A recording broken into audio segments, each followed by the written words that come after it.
Hey, Daryl Maston here for this week's conversation. As I remind you, week after week, there is nothing less important than the score at halftime. So keep on going, hang in there, you're going to make it.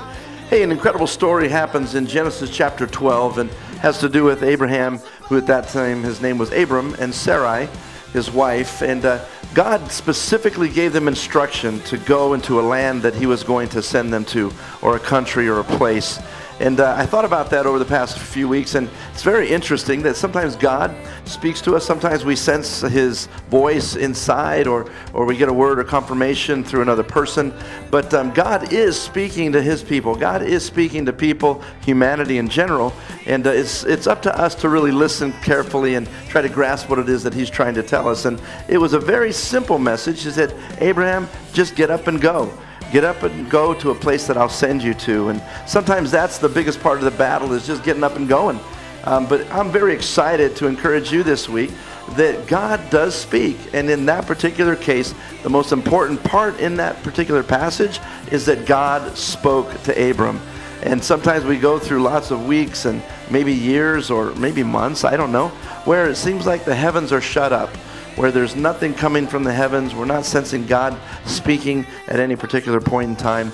And those times can be very challenging. Matter of fact, the Old Testament is filled with those kinds of seasons where it appeared that God was not speaking any longer to his people, and the heavens were shut up, if you will.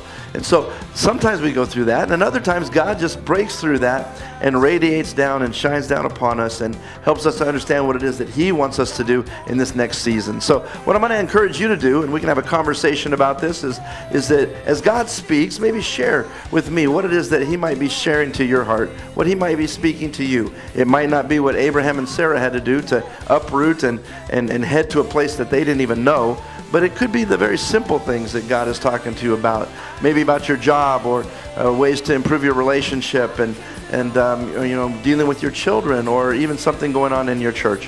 How is God speaking to you? God does talk, and he is speaking, and we need to be listening. So Genesis 12:1 said that the Lord spoke to Abram. That's the biggest key factor here. Let God speak to your heart, and then tell me what he's saying. Let's have a conversation.